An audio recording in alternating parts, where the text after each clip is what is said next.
I think we will start the event by welcoming the AUAM President, Mr. Yeoh Chen, to give his welcome speech. Mr. Thank you. So, ladies and gentlemen, thank you very much for spending time this afternoon to attend this event. We were very pleased with the overwhelming response. There are more than 100 of you that signed up, and mainly the younger generations compared to the usual that we see. The last event we had also about 100 participants, but the age group was very much different. Yeah. I think we are all here for our speakers, so I wouldn't take up so much time. MC, would you start with the... Yeah. Well, thank you, Mr. Shall we give Mr. a round of applause, please? So without further ado, we will start with our sharing panel to be moderated by Dr. Ong Kian Ming, who is a master's graduate of Duke University, former Deputy Minister of International Trade and Industry, and Pro-Vice Chancellor of Taylor's University. We have about an hour, and if the response is good, we can go a bit over. Thank you. The floor is yours.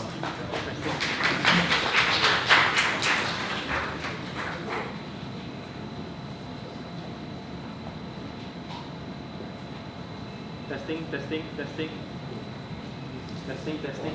use this. Testing. Okay.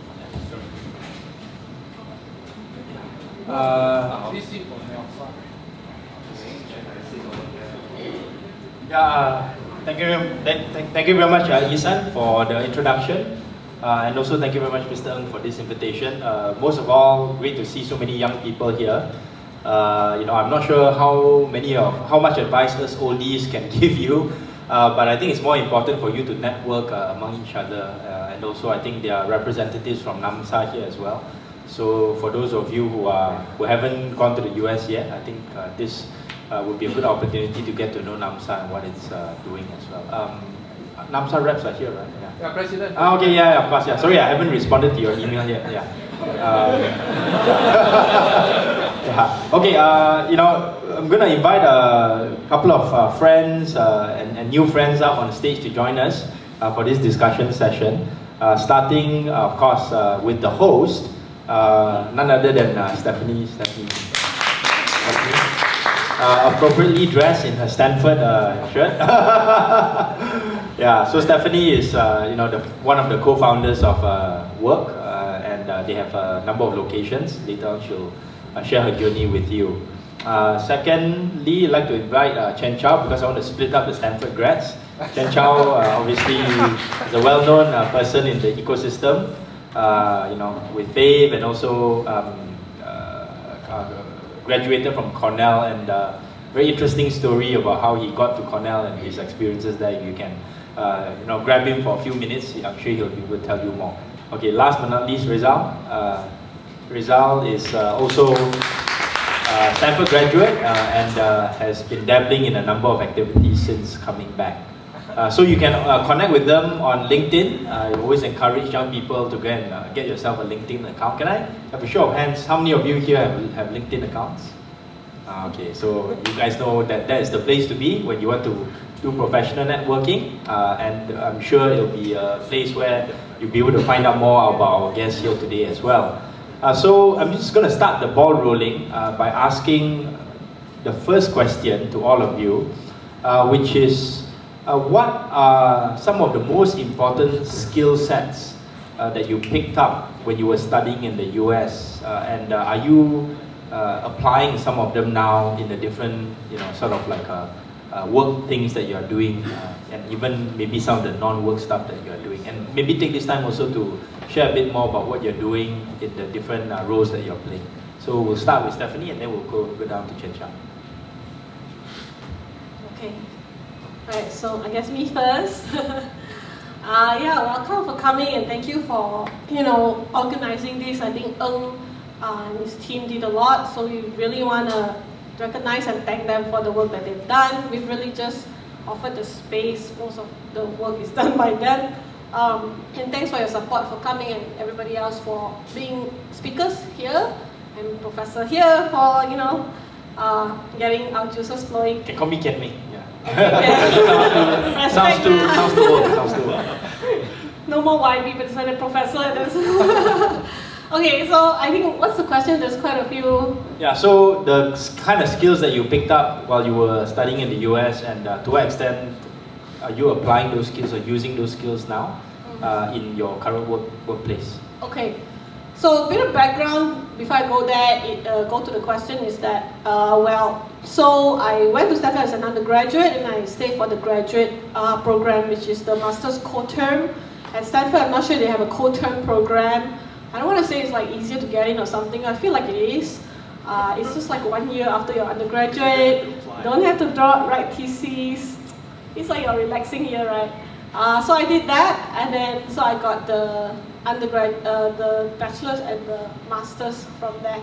And then I had a series of jobs, so Bay Area, then I moved to Chicago, I worked at FinTech, I worked in an airline. Airlines not doing well anytime ever, but it's really fun for me because I get to fly free or first class or very inexpensive, and it was great life as a young person over there because then, you know, I get to travel everywhere working for an airline. I feel like everybody should have that experience once in their life if they have the opportunity. It is not lucrative as a job, but it's super great for traveling. And then after that, I really kind of always miss home, actually. I never not miss home, and my family's all here, and they never visit me ever over there. I think they think it's too far or too expensive, or they didn't care about me, I'm not sure. The point is that they never go.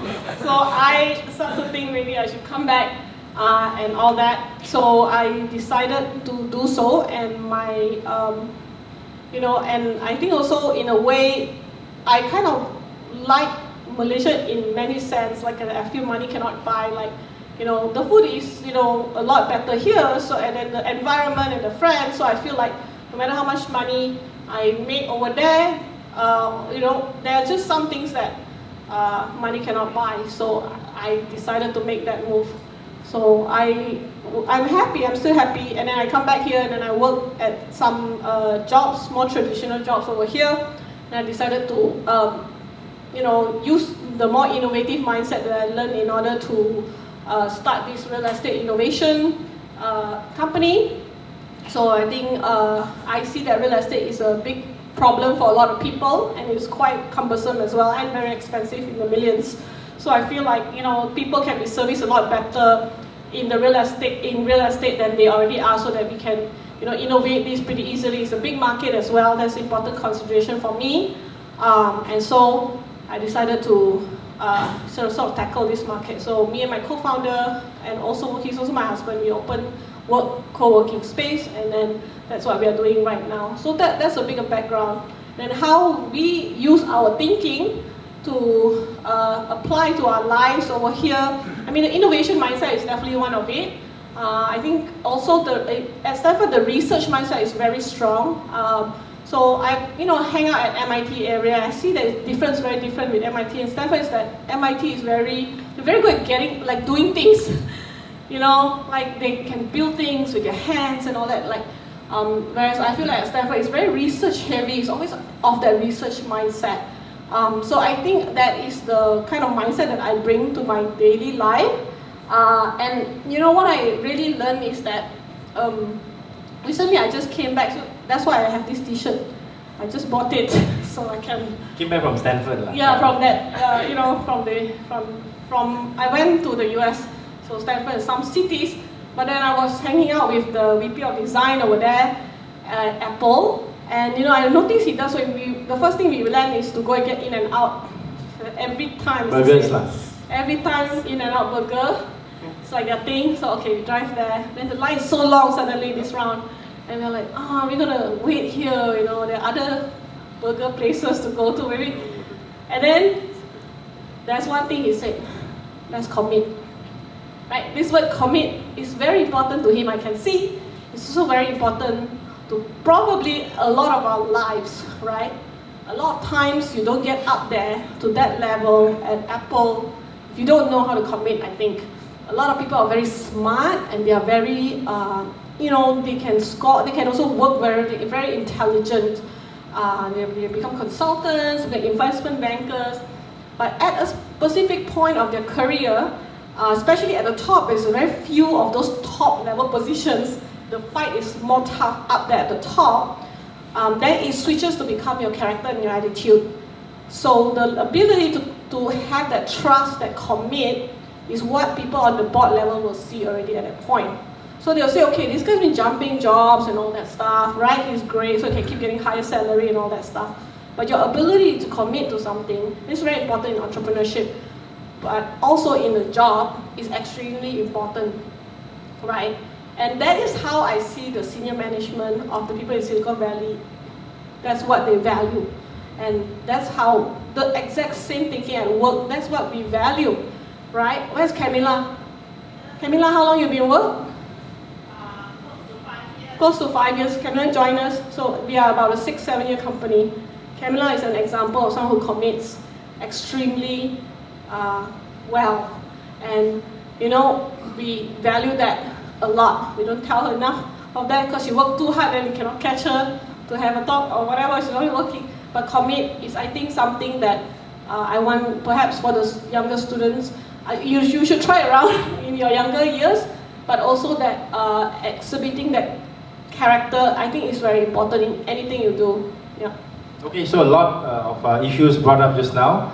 The research, component of being in Stanford, which I found a bit surprising because you're in the Bay Area, there's so much startup. I thought that there would also be a lot of this kind of startup energy that is present in the university. But we can talk about that later. Let's move on to Rezal. Rezal, how about for you? I mean, maybe you can also share a little bit about your journey, and then share about some of the things that you picked up from the US. Yeah, I guess my journey, I'm kind of in a way the case study of the opposite of commit. Well, I think what 70 Man is committing to something when you're in it, right? When you're a job, you put your full-time effort in it, and that's what you deliver, and that's what I believe in. But career-wise, last 30 years, I've certainly bounced around. I mean, I've got a major case of ADHD and just jumping at the next interesting thing. And just to tie in what I've learned, I think, look, some people talk about the US as a land of opportunity. They talk about maybe changing our lives, but it's really philosophically different, right? I can't really speak. What I say is definitely not representative of all American universities. I only went to 2 universities, so I can talk about those 2, right? So Stanford is a good example where, regardless of whatever your degree major is, you have to take other classes, right? So I was, back then, thought I was going to be an engineer, so I had to take classes in psychology, so I wrote a paper in cognitive dissonance. I had to take classes in political science, and I was taught by a former defense, Secretary of Defense. And then there was an interesting class which, ironically, I think I would argue changed my life. We needed an arts elective. And there was something called history of art, there's music theory, British music, it was kind of boring. And then there was this one class that sounded interesting. It was called Dance and Culture in Latin America. I'm like, okay. Now, I was an engineering student. There were 30 guys and 3 girls in my engineering class. I showed up this class and I'm like, holy cow, gender balance. I have to stay, right? So I started doing social dance and we were writing papers. So my paper was about the history of tango, how it started by the gauchos in Buenos Aires, went to Paris, and then went back to Argentina. We learned about the Mexican drunken bottle dance, we learned about capoeira, all of that, right? So it sounded like a casual class, but there was a lot of layers in that. And so then later what happened was I joined performing dance groups. Even after graduate, I was performing, we were doing vintage dances. So we were doing late 1800s, Victorian era, and early 1900s, ragtime era. I was choreographing wedding dances for people. And then it was great to know the waltz, but you couldn't socially go and say, hi, I would like the waltz, because that's like 100 years ago. So I picked up something practical. First swing was a big thing back then. If you take a bell curve, I'm on the right side of that normal in terms of age distribution in this group right now. So 30 years ago, swing was big in the Bay Area. I did that, and then I picked up salsa. So why I say arguably changed my life? Because I met my wife at a salsa event. So if I, have I not done that? And somebody says, oh, so how come you don't dance as much these days? I'm like, well, I dance to meet women. I met my wife, so mission accomplished, don't need to do anymore. No, I'm just kidding. I mean, it's just, you have other priorities, right? But that was one of the things that opened my eyes, right? So back is about seizing opportunities. So Stanford says to you, and I say Stanford only because I went there, maybe the other schools will do that too, right?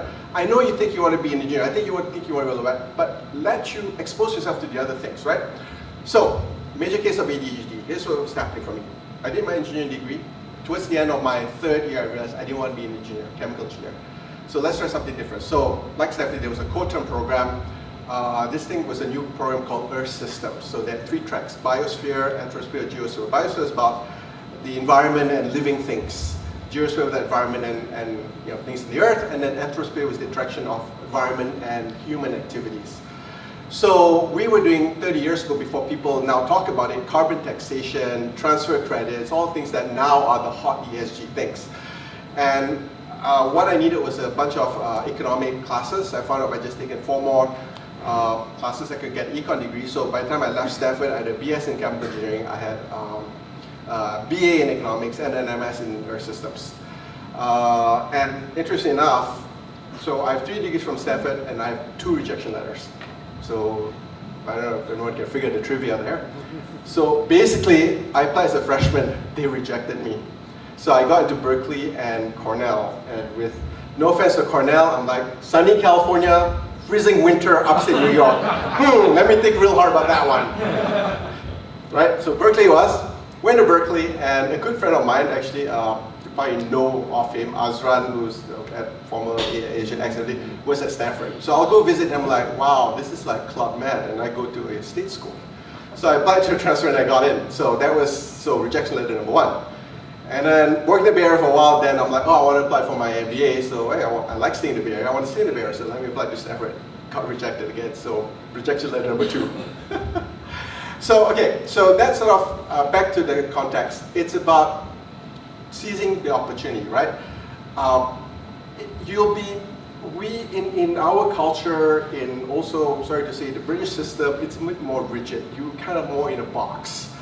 The American system is more open, right? They don't have preconceptions. They ask you to forget the preconception, what do you think you want to be? Explore, find out about yourself. In fact, when you do the applications, a lot of the questions, the applications are about you asking yourself, what do you want? Who are you as a person? What matters to you? Those are the layers in your applications in the university that they're looking for. How are you different? What do you add to the student population? So, things as I'm doing. So in my final year of Stanford, so I was finishing up my second undergrad, doing my master's, I was a dorm staff. I was playing horse polo. I just wanted to ride horses, and I just happened to live in a dorm where the polo players, they say, hey, why don't you join the polo club? We want to play polo, but somebody needs to take the horses out for exercise. I'm like, okay, fine, sign me up. So I got to ride horses. I was taking sailing classes, windsurfing. I was in performing dance groups. So yeah, bunch of crazy stuff. Now, on the practical side, what else I learned? Results driven. Again, we come from a culture where it's about input driven. What time do you show up at work? How many hours did you put in today? All these things are more input, right? The way I run companies, I'm like, I give people a task, I give them a deadline, I make sure they have resources, and it's a traffic light, right? Green, everything's fine, no issue. Yellow, are you waiting for approval? Do you have not funding? There's some issues, challenges. Red, I roll up my sleeves, I'm getting it. And my staff know, don't let it to go for red. Otherwise, I'm pretty hands off. So every time I come in, people go, oh, you're a bit different than my previous boss. I said, why? Well, you're not all over me. And the second thing is, I'm really not being into formalities. I don't do the tan sui, the tones, the whatever, the 20 titles before the actual speech begins, which makes me a very bad fit. And people say, oh, you're too masale lah. So I'm more into substance rather than that stuff. Anyway. You want to just run us through what you've been doing since you came back? Oh gosh, just so many quick things. one, just some highlights. Yeah, so when I came back about 15 years ago, I guess technically my first job was with Khazanah. And being my background, the head of Khazanah then said, oh, let's put you in tech. But now people talk about tech today, the Grabs, the whatever else is happening, the VCs. But 15 years ago, this was like a desert, right? There were no tech deals, there was no Dealflay, there was no Grab, nothing, right? The closest you got was Kacha.com, which is just a glorified search engine, but it's okay, Patrick Grove made money from that. I'm not going to disagree the financial component of that. So we had Silterra, which ironically back then was a dog before the whole Silicon thing, and very much so. After about a year or so, I got a bit bored. But having said that, I would argue that I played a role in setting the seeds to the setting up the Khazanah San Francisco office. So let me digress a bit more, right? So right after Stanford, I had a friend that we met through the dance community. He was a co-founder of one of the startups. They got seed money, $500,000 US from Nokia. So we went to celebrate paintballing in the Santa Cruz Mountains. I was the only non-employee. Everyone else was employed. I would hang out at the office till 2 in the morning. There were about 20 people or so back then. 2001, that company got bought out by eBay. It's called PayPal, right? So anyway, so when I went to start a meeting with Khazanah, so my friend at PayPal had gone up to set up something called Founders Fund. So if you don't know about it, Google PayPal Mafia.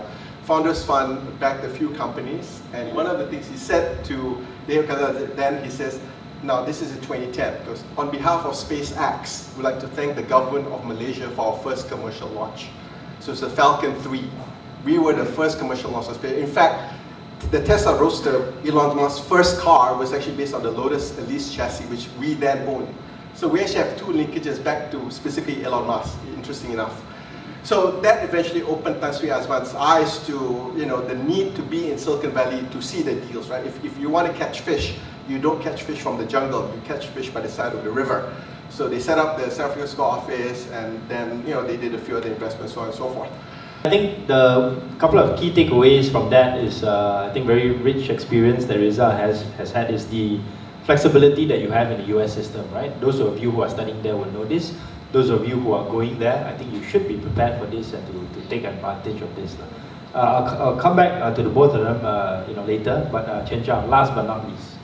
Yeah, thanks a lot. Yeah. So maybe before I go on, I may just ask a question, right, to the audience. How many of you have graduated from US universities? Okay, so about 50%. How many of you are currently studying in US universities? Okay, how many of you are currently applying to US universities? Okay, go raise your hand. How many of you are here because of other reasons? Okay, go ahead. Okay, so you get a sampling of that, right? So I think that, so I'm CC, the technically jobless. So I finished my last day of working yesterday. Congratulations. Sorry, I couldn't be there to help you celebrate with drinks. Yeah, so you came in last night was you were at an event where the dress code was equestrian something, right? Equestrian elegance. Wow. Yeah, so nearby. Yeah, so I went to Cornell for my undergrad, and that was my first flight of my life. So I came from Limong Tebau, Penang Mainland, small town, and back then in my high school, my teacher all teach in Hokkien. So I went to SMJK. My sejarah, my English class is all in Hokkien. So speaking English is nothing. So when I got in, it was I didn't even know the name of the university. I basically went to the admission counselor at Intech UiTM. So the counselor gave me 4 names: Cornell, Columbia, Illinois, Michigan. So I applied. Columbia didn't take me.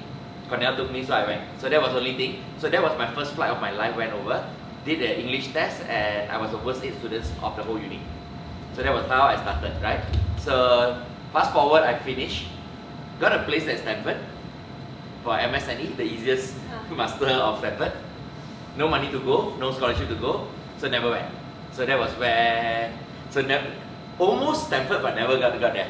Then nothing, so I came back here. So I started my career in consulting, so Accenture, then JobStreet, Groupon, and then Fave.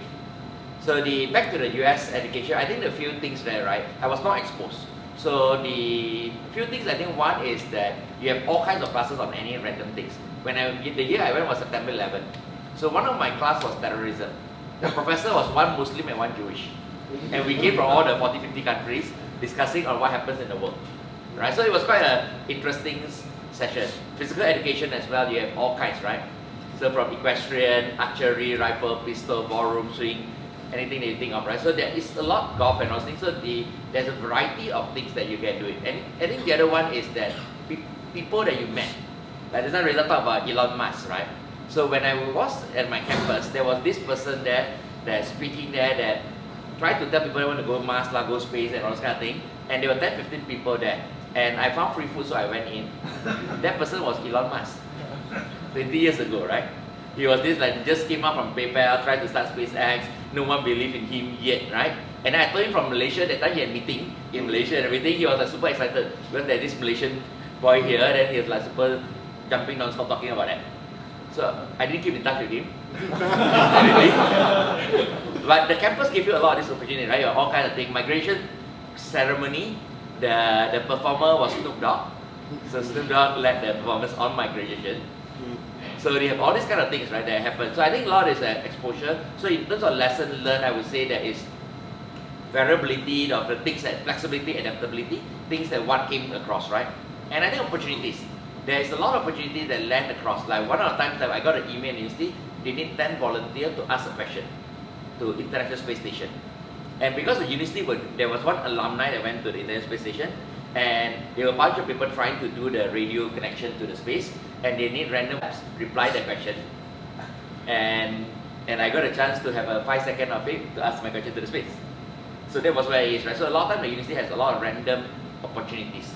So I think there's a discovery, trying different random class. I took class from Mao Zedong, Deng Xiaoping, to GPS, to whatever you can think it. So I think that would be where things that you thought that you're never going to learn, you could pick up through. So maybe I'll pass back to Kim Ming, and then looking forward to engage.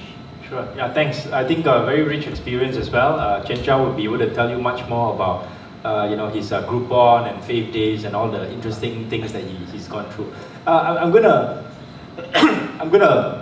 carry forward the momentum based on what you guys have referenced. With regards to the US, whether it's Elon Musk, whether it's PayPal in the Bay Area, whether it's looking at the co-working space ecosystem, even airlines. We often still refer to many of the important companies that are coming from the US, and also perhaps other institutions, academic institutions, even politics, for example. I'd like to have a show of hands. Who here watched snippets of the presidential debate between Trump and Biden yesterday? Okay, so yeah, so that is still a reference point for better, for worse, right? We can comment about, have a discussion about that later. So I'm going to start with Stephanie again. You're running a co-working space, WORQ.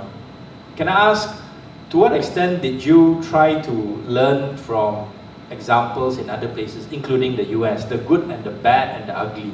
And by the ugly, I mean the experience of WeWork, for example. How did that help you navigate your own thinking in terms of your own business? Yeah, this is very interesting and timely because in my recent trip where I got this t-shirt, it's really because the t-shirt is on sale, so I bought it. 5, right? The ringgit to the dollar, so I have to look for things on sale. But including the San Fran Bay Area, we went to New York, and that's where we met the ex-WeWork CEO, not Adam Newman, but Sandeep Matrani, the guy after Adam, the guy that they brought in to save WeWork. He's the turnaround guy. He's the turnaround maverick in the US. You might not have heard of him, but in the US and in the New York real estate market, or the US real estate market, he's the bomb, right? Wherever we go, so we met Sandeep, we had a long breakfast meeting with him. The story goes, right, when I texted him, it's like, so where you want to meet us? He said, okay, meet me at the Aman, at the, what street and all that. So I was like, oh, the Aman, we're going to a Palestinian restaurant, great. I want to try the food. When I got there, I was like, this is not a Palestinian restaurant. I asked my, successful New Yorker friends, and they are like, that is not a Palestinian restaurant, Steph. You don't go from Malaysia that, don't know. So it's like a fancy place lah. It's so apparently I'm the only person who doesn't know what it is because I'm hanging out with some people who came from there. They're like, you don't know, it's in Bali, it's like a fancy restaurant, but they also have like a club, I guess. So the New Yorkers in that club, they go there, they all know his name and everything. So ultimately,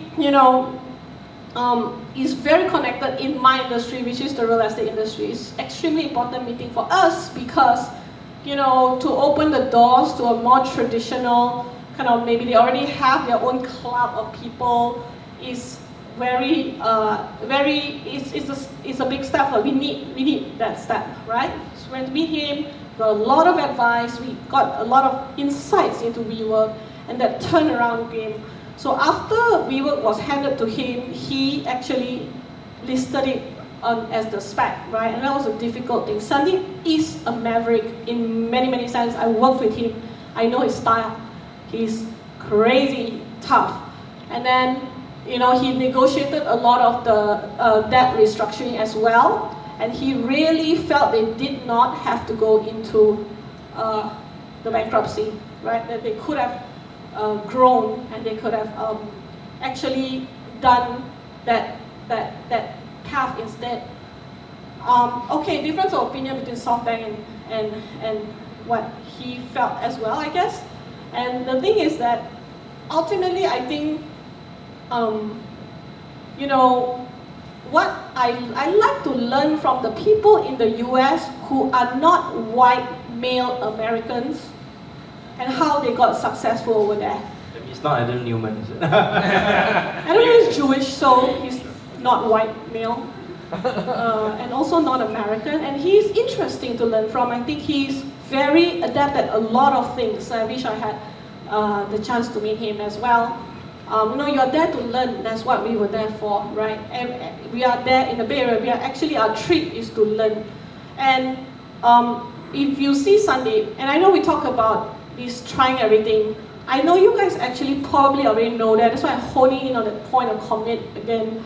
Right? Definitely go try everything when you're young and everything, but when you want to achieve something, you need to commit. So Sandeep is like that. He went there, he didn't go to any like top universities like Stevens something, I don't even know. And then he is the CEO of the biggest REITs over there. Brookfield, GGP, these are much bigger companies than WeWork. WeWork is like very small for him. And ultimately what I see again in the character is that very hardworking, very intelligent, but the commitment. When he was the CEO of WeWork, and WeWork was having a lot of problems, he was putting a lot of his own money into buying the shares of WeWork. That shows commitment. And then he was in there one term, renewed another term, he stayed to the end of his term, and he did his job, right? There was no like, things are not going well, I'm just going to leave like that. So that commitment level is very important because he could have any opportunity he wants now because people believe him. And I say people are not like the boss or something, right? Ultimately, the people who are, you know, controlling this capital, it's you know, US is a capitalistic market, right? So it's very different from many countries. It's extremely capitalist. So you go there and see a lot of homeless. Why is it the richest country in the world? Even though a lot of people are not having a great life over there. That's because of the capitalistic system where, you know, you work hard, you make it, you're great. You don't make it, no one's there gonna be helping you like that. It's good and bad. It's good because everybody therefore works extremely hard. They have to get there, otherwise they're kind of like, you could end up homeless, right? There's no safety net. But at the same time also then you can see like there are some people who fall through the cracks and then that is a hard life for people. So Sandeep is the kind of person who like went from India, studied there, he works really hard, people trusted him, and then he went on to become CEOs of all of these companies and things like that. So that's why I hone in, because I know that there are a lot of students here, and definitely you're going there, you're very excited, you're going to take all kinds of classes, you want to have all kinds of experience, and you need to try as much as you can. That's how I got into my degree, because I was made to try many things.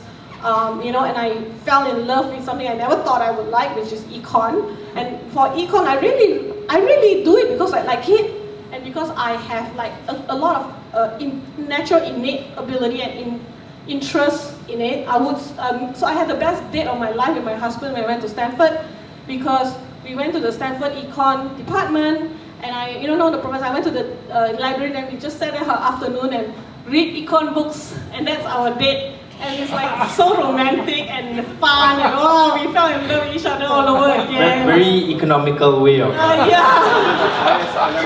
Yes. Supply demand. So it was like super. So not that stuff, but there's so many good books over there. And we were like, yay, right? So ultimately, I think that's that message of because you want to see after your university, you want to get a job, wherever you want to get a job, when you want to climb up, the road is very long. So you want to think from that standpoint. For those who maybe didn't get into the university of their choice, and you still can really get there. And a lot of times, what I see so often is the attitude and the character that carries you through, more so than your capability. Yeah.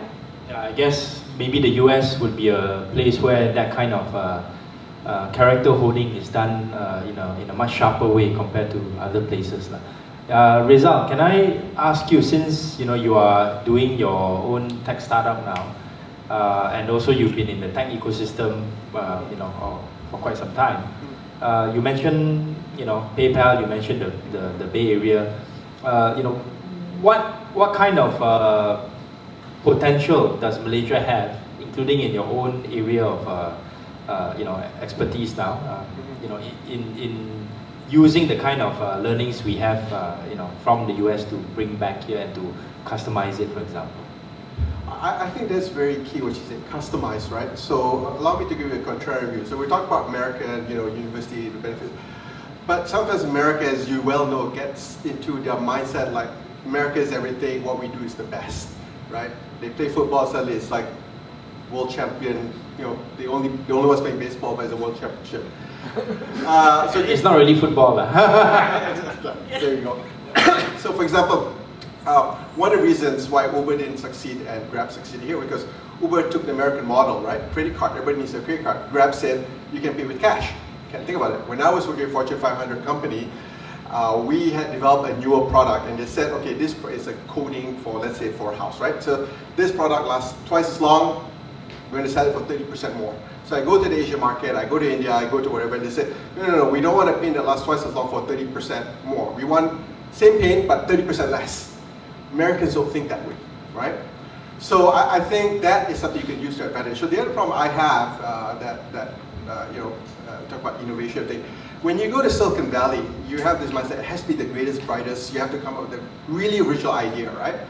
And when you come back to Malaysia, sometimes the resources aren't there. If you think of something too far out, the market may not be ready for it. I mean, this is not an early adopter market. So you've got to readjust your thinking, especially if you want to be an entrepreneur. It doesn't need to be the best and the greatest. You just need to copy it and personalize it, right? Look at what Grab did to the payment system. There are many, many other examples. So what I'm doing today, and the other thing interesting about Malaysia is that from the perspective of the Fortune 500 company, and coming from someone who used to be a global product manager for the products, we're like a rounding error in their sales. We're like the last person they go to. They'll go attack China, they'll go attack India, maybe Southeast Asia is Indonesia. So if you got a great idea, you got a chance to make it here without the big boys coming to knock on your door. You get some time, and then what you can do is you can flip it. I mean, look at what Stephanie did, right? So the American mentality, WeWork, so much cheap venture capital money, go spend, go do crazy yoga retreats or whatever. She started from day one cash flow positive, right? She was in the money. The guys in Silicon Valley don't think like at least 2 months in, not day one. Okay. 2 months in, cash flow positive. My startups, that's like day one. Okay? Because some of them are still losing money, right? So yeah, I mean that mentality, right? So take the American model, adjust it for the local success, and find your breakthrough there. Don't copy it wholesale. It doesn't work. Or in most cases, it won't work. Okay, so Chen Chow, you've gone through some models that worked and didn't work. You want to share some of the wisdom with us today? Model as in the startup model? Yeah, Groupon and Fave and others. So I think that I think a lot of it is, if you look at it, right, there's a lot of models that, I think what just now that the rest spoke about as well, the how do you adapt as well, right? Because a lot of time is, in the end, from all the consumers or the users is, we want it easier, cheaper, better, faster. We actually don't care whatever it is, right? Where it come from and everything. Let's say you look at it like in Malaysia, which of the platforms were created by Lazada, Zalora, Foodpanda were all created by the same guy, the Samuels brothers, right? I mean, it looks quite different and everything, but they were all created by the same guy. He was the guy that basically sold City Deal to Groupon and eventually managed Groupon as well. He has a stake in Traveloka and all those things as well. So one guy that go across, right? So if you think on it, a lot of it is you clone it, then you adapt, and then you tweak, right? So let's say example when we started Fave, right? What we did was we bought Groupon at a Groupon price here, and then we turned it to Fave. Then we knew that okay, that's a discount voucher, the heavily discounted customer. We want to build the next layer. So what we did is we actually went to China, went to meet C-1 or C-2 of all the platforms in China, right? And then we write 100 over cold message in, we got 30 meetings, and that was where we learned, and we came back and within 1 week we cloned it and we launched Fave. Right? So there's a lot of things that you can do that, I still remember that those days, when the design screen, right? Let's say then the login screen or whatever screen, just print your favorite 10 apps that you think has a good login screen, and then you circle. This is great, this is bad, this is great, this is bad. Take whatever that and pass it to the designer, make it happen, right? So it's like that. When we did K-Fit at the start 2015, for that time ClassPass just started, we actually didn't even change the font. The font is the same. It's just the name ClassPass became K-Fit. Color the same, font the same. Right, that was how we started, right? And within hours, we cloned the thing and we built it through. So a lot of it is that, but of course you can't stop at that. You can use it to start, but then you need to localize and adapt. Let's say payments. Let's say when we launched K-Fit to Korea, Koreans don't use Visa, MasterCard. They use the Hyundai card and Samsung card and all those kind of card that doesn't have Visa, Master. Right? Maybe in our world, okay, the whole world use Visa, Master, right? But it's not. So every market will have those uniqueness, right? The cash on delivery, the different gaming way that people try to do. So I think that a lot of it is you need to scale it through, but then yet understanding. So that would be where it is. And I think that how many of you want to be entrepreneurs? How many of you want to, after graduate, stay in US? Okay, got 20% honest people. Okay, so I think especially for those of you that are entrepreneurs, right? I think in the end is find something that you care deeply. In the end, like let's say people talk about AI, talk about ESG and everything. Everyone will talk about it. The question is this something that you really, really care about? And a lot of time, if you think on a good problem you want to solve, don't think of a good idea, but think of a problem to solve. If you think of a problem to solve and you think, okay, this is what I want to do, try to go to sleep. If you can fall asleep, that's not good enough. Think again. You need to be able to, cannot fall asleep for some days, then that's a good idea. And then the other one is, the test is, you start talking about it every day to everyone, that all your friends, families, all don't want to answer you anymore, they get upset with you already, you still talk about it. Then you know you're on the right thing. Then go on it. Can I give, okay, one more thing on that, sorry.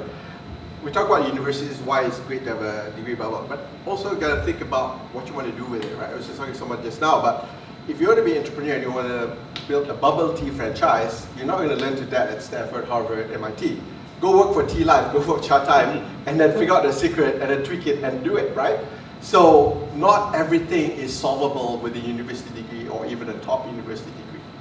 Rezal, do you know how many of my Singaporean scholar friends all have dreams of owning bubble tea chain?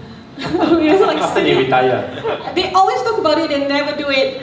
They sit in the dining hall and they're like, oh, they have a Papa Cha, like chain, like all these A-star scholars. They will never do it. They'll never do it. So. No, and that's the other thing, right? Sometimes you have a comfort zone, there's an opportunity cost, right? So a kid with no fancy degree, there's nothing left. They have to open the bubble tea, whatever, because they don't have a backup plan. When you have a fancy degree, you have a backup plan, you have a safe space. It's in some ways harder to be an entrepreneur. Okay, I have one last round of questions and maybe just one intervention or addition to what Chen Chow said just now. I sometimes cannot go to sleep because I'm thinking about how to improve the quality of the political leadership in Malaysia. I'm not sure whether you guys have that kind of thinking, but maybe it's something that some of you may be able to solve. You know? Okay, last round of questions. I'm going to start. Just do it. You did it. You did part of it. Yes. The US is not doing too great political leadership. Exactly. Yes. Anyways, it's always good to start at home, but I'm going to start with Chen Chow, and same question to all three panelists. What career advice would you give to the people here? So along basically two dimensions. What is it that you would like to get them to think about in terms of staying in the US or coming back? And also, in terms of whether or not you want to work for companies or if you want to have that entrepreneurship pathway, right? So, yeah, Chen Chow?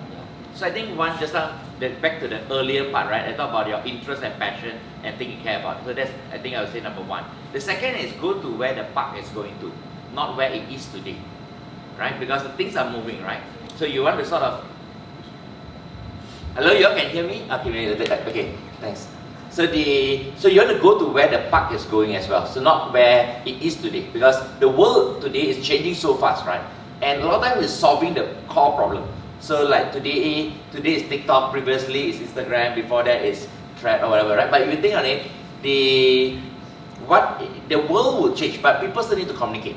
So you solve the fundamental, the base problem, right? So I think you want to go down that path. And on what kind of things to do, I would say that is think of what works best for you, right? Different of us learn different things. If you, for example, the same fresh graduate, you're going to join a company, for example. If you join a big company, MNC, everything, you will be doing one small part on it, right? One area, but you maybe have a lot of budgets, but you are doing one small area. If you flip the other end, if you join a 3 people startup, you do A to Z, right? But you likely have zero budget, you likely have nothing, but you have the whole thing decide, right? And maybe in between you can manage the entire marketing or sales or whatever, and then somewhere less, right? Digital marketing only or whatnot. But if you think of it, it's the whole continuum. There's no right or wrong, right? How much risk taking you can take, right? At what juncture of life you say I can take all the risks, right? So back then when 2015, how I jumped in, I never thought of it. I went to my boss to say I want to quit my job. And at that time I got 2 job offers, one from ride hailing, one from telco. And then he said, why don't we start a company together? So I moved from supposed to get a good salary to put my savings into it and get 0 salary and work on it, right? So it's that kind of play, right? It's how much of it like, and during COVID, during 2020, like 0 salary, and my water, my internet, my Astro all got cut off, right? And I was looking at it, it's like, hey, I was not prepared for it. I did invest in some startups, but I cannot go to the startups and say, can I get money? Because they're all suffering at that time, right? So it's a lot of those kind of things that, do you want this kind of things, sacrifice that go in, right? I mean, from outside looks all great, right? From founders, looks like glory, everything. But a lot of integrity, I think I'm talking to everyone here, right? There's how much late nights that you're questioning, why the hell do it? Let's say fundraising. The news said that you raised, let's say our Series B, Fave raised $20 million. But the news didn't say we were rejected by 61 investors. The 62nd gave us money. It's after 61 rejection, we didn't give up, that's why we got the 62nd.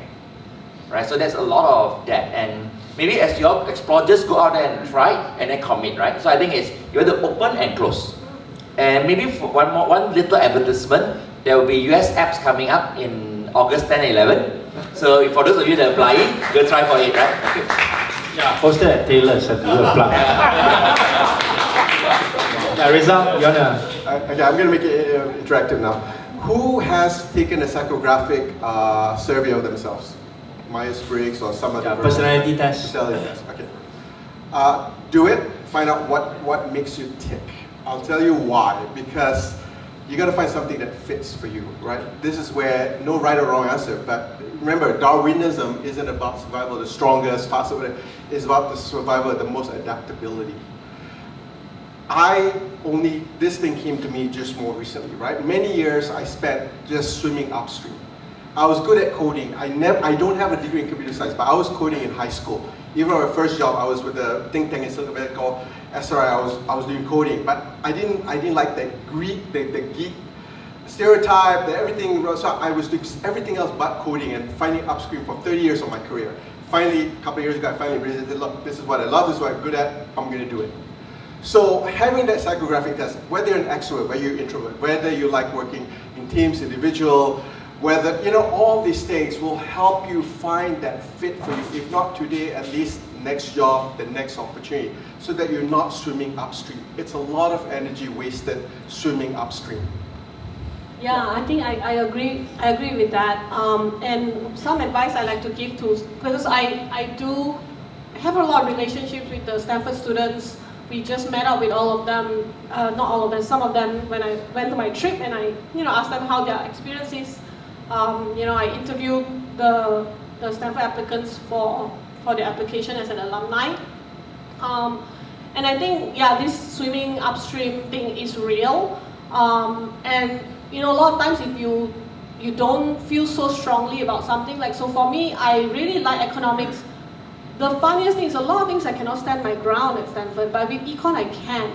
Like, you know, and the reason why I didn't want to go and do a PhD, even though one of the professors did ask me to apply, when they ask you to apply, they're going to give you a place. And this is not in the Stanford Econ department, this is in the GSB, which is another level of its own and it's very hard to get in. I just don't feel like I'm at that level, and I think I can, you know, punch out some research and things like that. But if it's not going to be like as beautiful as, you know, the Adam Smith stuff, I don't feel like I would be contributing that much. It would be some paper that, you know, some people don't read, and then why am I doing it, right? Am I going to make a difference, really? And because I love that subject, I kind of don't, for me at least, don't want to soil it with my, you know, subpar paper or anything like that. I'm happy to read other people's, because I feel like my level is, you know, okay. But the entrepreneurship is different. I am fully committed, always. Like today, there's a party for gender reveal for my sister-in-law's. She's pregnant. Oops, you know, double book. Work comes first, right? When I have my kid, work comes first as well. So you're working when you're giving birth, is it? Or no? Actually, yeah. So the next, like immediately, like the, you know, I'm texting already, and then I was texting with Grace, one of the co-working founders in Singapore at that point. And she's like, you just gave birth, like, you know, a few hours ago. Why are you texting me, right? Because you cannot stop thinking about it, and then you cannot stop doing it, and it is at that level I feel like I deserve to do this job. You know what I'm saying? I never felt, my professor, if you see on my LinkedIn, I worked for the VP of Core AI at Amazon. At the time he was a Stanford professor, but then he became VP of Core AI at Amazon for a long time, like 12 years. And he kept pushing me to go into academia. He really encouraged me, and then he, you know, said he would write letters, this kind of thing, and try to get me into academia. But I always push back. I think he's always been a bit, you know, bosong, like not happy with that. And he wrote that on my LinkedIn. He's like, Stephanie, you know, you've always been determined to be successful with or without my help. It's still my LinkedIn wall, and you know, there's a twinge of like, okay. But it's just that I knew I wanted to go into something I can fully commit, and I have, you know, kind of OCD, like if I cannot be like good at it, then maybe I should let somebody else have that spot over there. And then, you know, I also don't want to get burnt out doing something upstream, because you're going to go inside, you're going to get these people who are applying with you. Like at the GSP, one of my professors, he's a postdoc, he's a math postdoc, and he got his math Olympiad, and this is the Russian math Olympiad. It's not, you know, this is the hard one, with full marks. I don't know who gets full marks in the math Olympiad, but that's him, right? And he's applying to the GSP. Those are the people at that level of commitment. I don't think I'm at that level coming for econ academia. So if you want to succeed, right, sometimes I feel that's how it is. And for I'm going to brainwash you guys to be entrepreneurs now. Of course, do what you like, but listen to my sales speech for entrepreneurship. We live in a capitalistic world, and oftentimes, if just on the topic of making money, okay, just on that, then I think being a capitalistic makes a lot of sense if that's what you want in life, right? Because that is the world we live in. And as an owner, you can scale yourself a lot. You can have many businesses, you can have a lot of ownership, and in terms of wealth building, it makes a lot of sense. So if that's what you want in life, which is fine, if you're committed to that, that's okay. There are people who are like super committed to that. They're really all about money. Warren Buffett is that kind of person. He has a good relationship with it. Then that's where you want to go inside. But your level of commitment, I think, has to be there, whereby, like Chen Chow and everybody says, we, you know, like Rezal said, 2 months in, we are cash flow positive. We have, when we say profitable, it's not nowadays, it's like many years ago, we are already profitable. And I can tell you, we were totally ridiculed by everybody. The VCs, the investors, are like, why aren't you WeWork? You know, come back, talk to me about WeWork. You want my money, be WeWork. It's easy to say that now. People are like, yeah, this VC is so, you know, not that smart. Well, why they tell that to us? But a few years ago, you can see why they seem smarter than us. You gotta commit, because if you, let's say, if you believe Warren Buffett and his style of things, and that's your discipline of investment, then you commit to that, and you're like, you know what? That's my investment discipline. I don't want to lose your money. I believe this is going to work and I'm going to do it. And the commitment level is when everybody thinks you are really not, you're stupid for doing this. They ridicule you. It's almost like a high school playground. And then you are like the one nobody wants to be friends with. But you see, everybody's going with the flow, right? And can you step out and say, okay, whatever, how much am I, like committing to this? And how is it going to be? Because the road is pretty long. And sometimes you study those people who've been successful for a long time, right? The older people, the So I'm going to ask you to wrap up so that they can have some question time. Oh, sorry. Okay, cool. I'm committed to this. So anyway.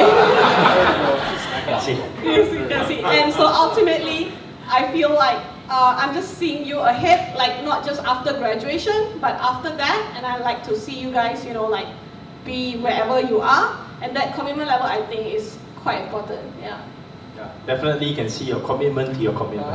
Okay, let's open up for a round of Q&A. Any questions that you want to ask our panelists? You want to put up your hand and direct your question to one or more of them? Anyone? Yes? Why don't you stand up and we'll try to hear you? Hi, Gary. The whole panel has a very strong emphasis on word commitment, but because all people to tech and there's this idea of work, move out and break things. How does that idea of move out really conflict or synergize with the idea of commitment? So, sorry, your name? Gary. Gary, yeah. Did you do you graduate from any of the US universities? Sorry, Yeah. double UK graduate. Oh, okay, no, because you were one of those that says you came for other reasons, so I'm just okay, yeah. It's good enough to get this kind of wisdom. Yeah, Stephanie, you wanna start? You guys want? Okay. So your question is, I just want to repeat for everyone. Basically, move fast and break things. Is that something that you think is still applicable right now? Yeah. Yes, it's The idea of commitment. yeah. When I say commitment, I don't mean like don't innovate. Innovate is very important, and trying a lot of things, and then like move fast and break things, and then move on and keep moving on. But the going will get tough, right? That's when you can say, okay, my funding ran out, okay, I'm going to close, like what are you going to do? And then you want to think a few steps ahead of time in your risk management. A lot of people don't, a lot of big companies, when I say risk management, they're like, okay, whatever, we do a lot of that. A lot of startups don't do enough of that. You think many steps ahead of time and be like, well, that's going to come up, right? What am I going to do now in order to, when COVID hits, I'm fine. And then everybody else will go down during COVID, that get rid of the competitive landscape will be a lot better, then I'm the strong one left. Right, so you want to see a few steps ahead of time and then like take care of that. But at the same time, you're building up, you will be making a lot of mistakes, and that's fine. You'll be actually, reiterating a lot, and that's fine. And you definitely want to do that with your undergraduate life. You want to, like I changed my major oftentimes until I get to, the one that I love. And I know as an undergraduate major, I have enough love for that major to commit to the end of the life cycle of my university. I didn't want to do, let's say, something I love less, that maybe half, so I didn't commit until I found the love at the end, right? Econ, like that. Okay, Rezal? I'm okay, we're waiting for the next question. Maybe I just do a quick one, right? I think that in terms of commit also is like, one is a commit on action, another is a commit on objective or goals, right? So I think it's something that you commit towards, or commit on the process or principles or guiding principle, right? What do you believe in? So when we say commit, that could be the where. And as you move fast and break things, it doesn't mean random. It may mean that you commit and you move fast and then you move through, right? And I think there's also fast and slow, right? So think of the Jeff Bezos, which are the things that are irreversible and which are the things that are reversible. Reversible things, do fast. Irreversible things, then think a bit more long. Can I ask the group of students who haven't applied or but are going to apply to the US? Any of you in the middle there? Or you want to ask a question? Okay, yeah. Okay. Okay, the one at the back, yeah, gentleman wearing green. So my question is, of course, as an entrepreneur, you are taking risk when an idea you make money, and then you need investors. But then, like one of the panelists mentioned, like the first 60 first VC investors were rejected, and only the anything you want and offer. But then, what if you have met like 100 investors, but then you are still rejected by all of them? How do you know your idea is just not viable enough, not sustainable enough? Okay, don't answer first. We'll pick up a few other questions. Arif, where are you studying now? Okay, yeah. Doing your A-levels? Yeah. Okay. Yeah, another question here. Yeah, Victor. And one. You wanted to ask a question? You sure? Okay, yeah, one here and one there. Okay, cool. Yeah.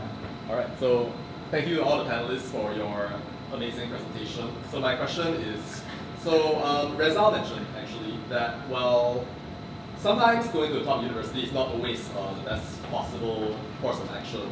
So then, looking at what you know now, and considering the path that your life has gone on, would you have wanted to go on an alternate pathway for your life? Or were there points in time when you had considered maybe living a life in which you had not gone to Stanford or had done something else to get to where you are? Or sliding doors moment. Okay, yes. One question here. Yeah, the gentleman. I think, is this loud enough? Yeah. Okay, yeah. Alright, hi guys. My name is Hanif. I just graduated from Columbia a month ago. I'll be joining Kazan actually this October. What did you study? I did Earth and Environmental Engineering.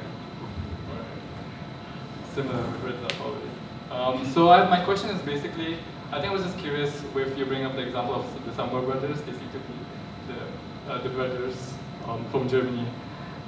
They seem to be replicating or localizing apps that were well-proven success in America. I was just wondering, is that on what other considerations we should make if we were thinking about this route? Or that's my first part of the question. Second, like, is innovation sort of like dead in Malaysia in that case, or do you have added more insights on that? I guess. Okay, one more question at the end.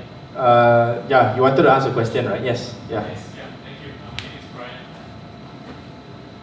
Yeah. My question is, I guess everyone on the panel doing moderator graduated from a very top university.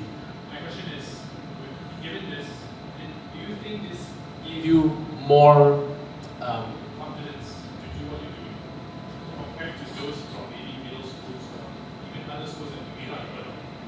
And do you think, maybe any advice for people?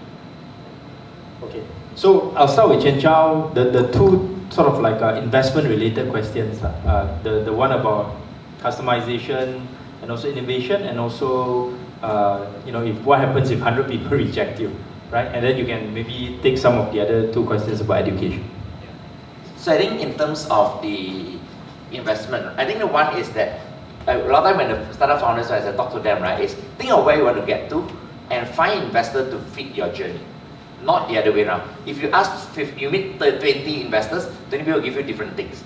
Because investors in the end, whether they're angel or whether they are VC or whatnot, right, they have a returns or the outcome that they look at. Everyone is slightly different, right? So I think as you build on that, and a lot of the great things is most people don't believe in it, right? Big reactions. It's actually good. If people all say this is bad, a lot of time likelihood that it's good, right? Because there will be some people that go on it. The worst is actually got no emotion, no one cares. That's where you get it difficult, right? And on your question on innovation stuff is that I would say that a lot of it is take and then adapt. So there will be different adaptation. Let's say payments. You will need to do it now, payments, for accepting the payment as a method. If you think on it in terms of like, let's say the model, US model is one app doing one thing. China app is one app doing 100 things. Right? So how do you get a balance, right? And where do you go in? So there will be a lot of localization and tweaking, but you want to standardize across. But happy to share more. And on the quick one on the Brian, the school one, right, is that I would say that the name of the school maybe give us a bit of chance for people to listen to us a bit more. But after that, it actually is fair game again, right? It just get a bit more easier to get people heard. Yeah, maybe get your foot into the front door kind of thing. Yeah. I think it helps a lot. I mean, to be honest, it helps a lot. Even especially in the US when they're really college crazy, like every, like parent is so proud of their kids, like the end all be all or something like that. But like I say, you've seen examples of people who become very successful in life without it, right? And yes, it does opened a lot of doors, and also your circle. Like I was hanging out in the Harvard area a lot because at a point I was going out with someone who was teaching over there, and then I can go into all their circles and their clubs and all that stuff at MIT and Harvard, mainly because I graduated from Stanford. It was very easy. So I don't want to, I'm very lucky, I feel, like to have this opportunity, and then I can actually, it's a lot easier for me, I feel. I really do. But at the same time, I've met all these people who are successful in the US here who did not rely on this. And actually it's just about the confidence, right? They don't take shit, right? In the US, they don't take shit here or anywhere. It's just the way you talk over there, and you're comfortable in your own skin, right? And you just stand your ground. You be yourself. And oftentimes over there, that's appreciated very much. Say, don't speak in slang, but you're confident when you speak, right? And you make your point, and you're confident when you speak, and then you can call out, right? Like oftentimes you can call out whatever it is there, and then people will see that, then they start, oh, okay. Then now they have a different view of you, and all of a sudden that thinking of where you graduated from, or who you are, or who's your daddy and all that, doesn't apply anymore. And then it's just about you and your confidence. So for those students going over there, I think the new batch of Stanford kids I met, they're really a lot more advanced than when I was there myself. But at the same time, I think you are going to a new place. I think somebody told me it's like a new country, and they're away from their family, and you always will kind of have that feeling. And then your accent and all that. Actually, later on in life, I realized, doesn't matter, I'll just call it out. And like I say, I want to see like a white guy, or I'll make jokes about them, and I will laugh at whatever that I feel is like, Malaysians are really good at food, right? So sometimes I'll be like, I can't believe you eat this, it's so bad. And I will just laugh. And then all of a sudden, you're just a human being, and then you can fare a lot better. Rezal? Sliding doors. I wanted to talk about a contrarian view here. I think there's a bit about a bias towards entrepreneurship. Look, I'm sitting between two successful entrepreneurs. I'm a work in progress entrepreneur, right? I've got a pipeline, I've got a few clients, I've got a product. I'm nowhere close to the success these guys have achieved. And it goes back to what I said about context, fit matters. Not everybody's made out to be an entrepreneur. Not everybody's going to find, it's a tough life. It's a high risk, high profile. I work for entrepreneurs before, they give up their families. There's so many things that you don't see behind the headlines. The challenge that become, if you're not cut out to be an entrepreneur, and you have to be honest with yourself, because otherwise you're gonna waste a lot of time and frustration. What is it to be a salaryman, and what's the context for you to be salaryman? And some careers pay better than others. Unfortunately, this is the nature of life. So I think that's sort of one of those things I want to add before people think like, oh, everybody's going to be an entrepreneur thing. And another reason context matters. So the last salary job I had was the CEO of a publicly listed company that was the exclusive Google Cloud service provider to the government of Malaysia. And I was expected to go meet all the KPs, the KSUs, all the... Dude, I was like a fish out of water, man. You want a local grad, like all their buddies are in the government, they're much better doing that stuff than what I was doing. Now, I was good at trying to run the sales department, I tried good at get the IT team to innovate, produce products, but talking to the KSU and having not just the guy there, but the layers below, that was just not my forte, and no amount of Ivy League university degree was going to help me in that. Rezal is very humble. He's very successful in a lot of his careers, and I think when I see his resume, I don't think I can be at that level for what he's done. So like I say, to each his own, right? You find your place in the world.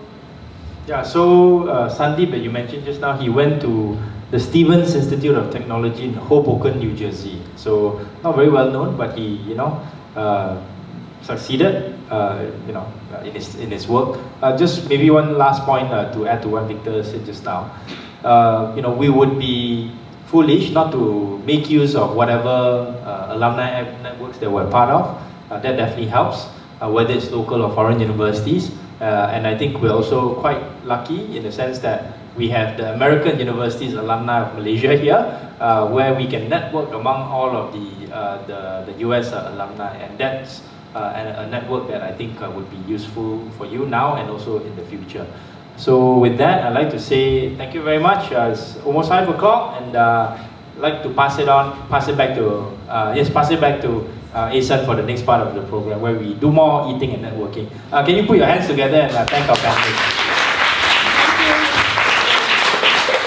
Thank you.